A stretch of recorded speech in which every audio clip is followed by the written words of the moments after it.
চলতেছে তা তো 5 তারিখের পর দেখতে পেরেছি। এদেশের হাজার হাজার অসহায় মানুষকে মামলা দিয়ে তাদেরকে হয়রানির ভিতরে রেখেছে তারা। যেই মানুষগুলো হয়তো আওয়ামী লীগ করেছে, আওয়ামী লীগ করছে মানে কি সবাই দোষী ছিল? নিরীহ অনেক মানুষ আছে না? বিএনপির নিরীহ অনেক মানুষ আছে না, যাদের কাজ শুধু গিয়ে দলে ভোটটা দিয়ে আবার চলে যায়, না কোনো কমিটিতে আছে, না কোনো মারামারিতে আছে, না চান্দার ভাগাভাগিতে আছে।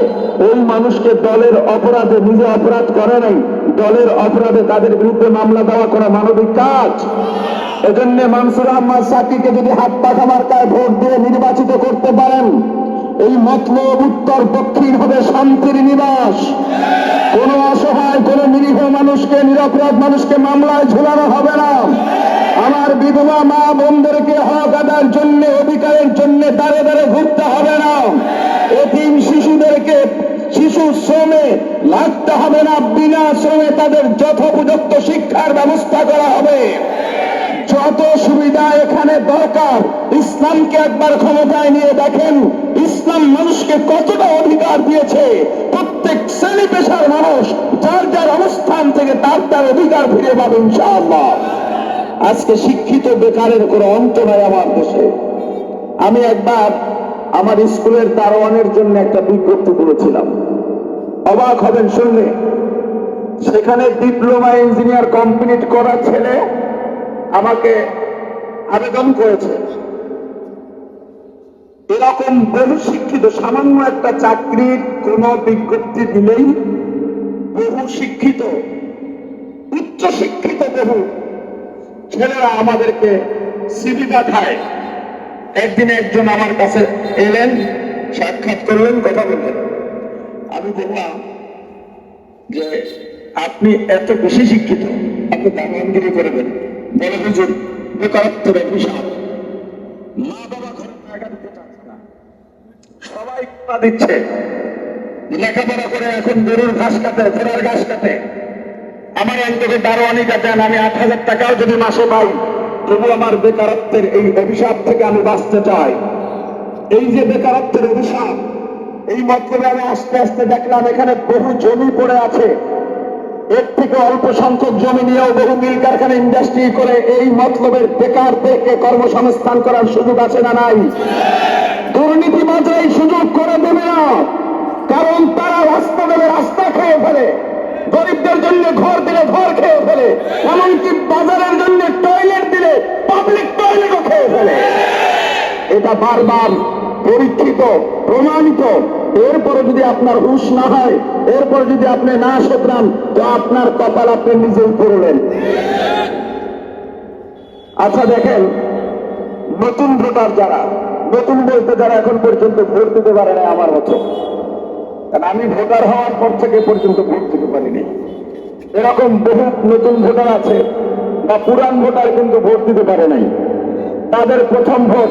আমার যুবক ভাইরা, দেখো, তোমার নতুন ভোট, প্রথম ভোট, তুমি যদি চাঁদাবাজের পক্ষে দিয়া দিতে চাও, দিতে পারো, তবে তোমার ভোটের জীবনটা কলঙ্ক দিয়ে শুরু হলো।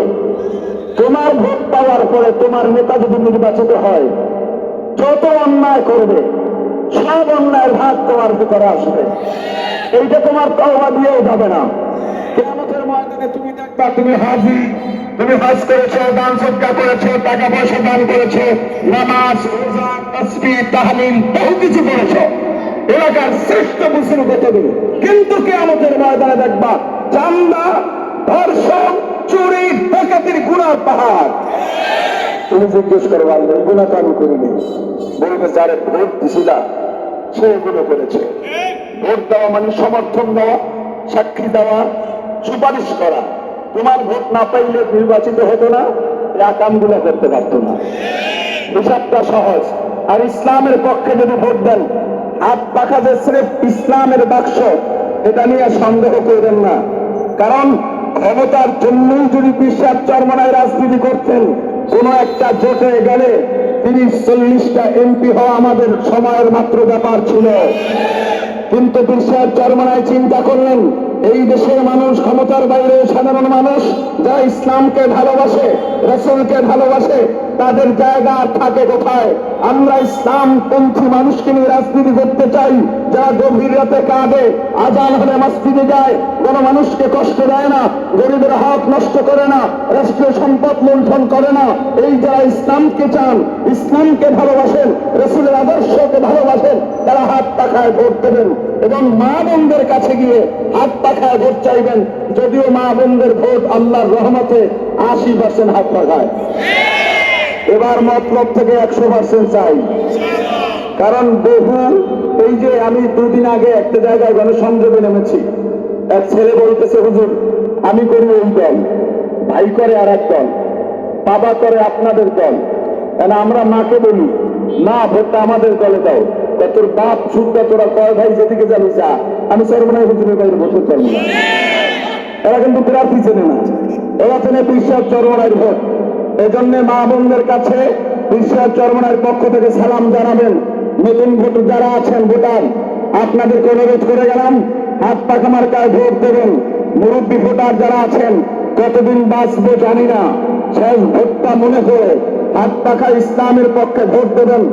আপনার প্রার্থীকে ভোট দিয়া রাত 8টা-10টা পর্যন্ত অপেক্ষা করতে হবে, আপনার প্রার্থী জিতলো না ঠকলো।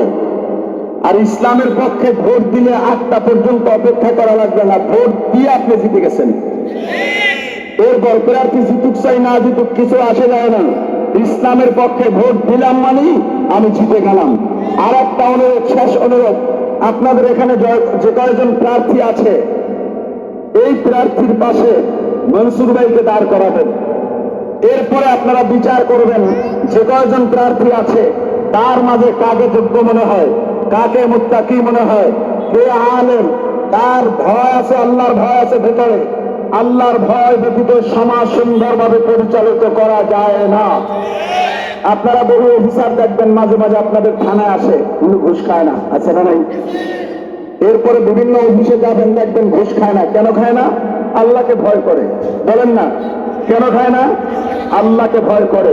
অতএব আল্লাহর ভয় যার অন্তরে নাই, আল্লাহকে যে ভয় করে না, তাকওয়া যার ভেতরে নাই, তার দ্বারা সমাজ শুদ্ধ করা কখনোই সম্ভব নয়।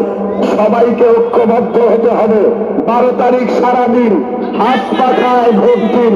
13 তারিখ মনসুর আহমদ সাকিকে বিজয়ের মালা পরিয়ে এই চাঁদপুর 2 মতলব উত্তর দক্ষিণকে বিশ্বাস চরমনাইকে আসন উপহার দিতে পারবেন কিনা? আমাদের কর্মীরা সবাই মাথা সোজা হয়ে দাঁড়াতে হবে। কোন রক্তচক্ষুকে ভয় পাওয়া যাবে না, কোন পরাশক্তিকে ভয় পাওয়া যাবে না।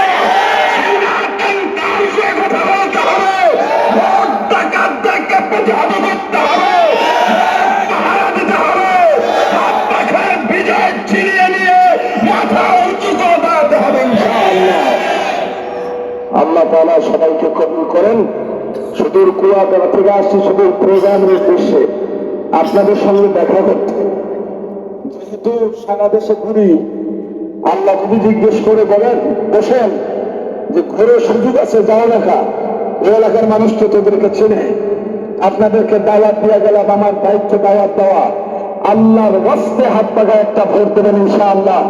নতুন ভোটার যারা আছেন, মেহেরবানি করে আমার যুবক ভাই, হাত পাখায় ভোট দিও। তুমি এই মার্কার বাইরে ভোট দিলে যে তোমার টিনের ঘর বিল্ডিং হয়ে যাবে এমন নয়। তুমি স্কুলে যাও কিংবা জবের জন্য অফিসে যাও, সেখানে তুমি রিক্সায় যাও, সেটা তোমাকে কেউ প্রাইভেট কিনে দেবে না। তবে যেহেতু তুমি ভোট দিয়া এমন কিছু পাওয়ার আশা নাই, তাহলে ভোটটা ইসলামের পক্ষে দিও ইনশাআল্লাহ।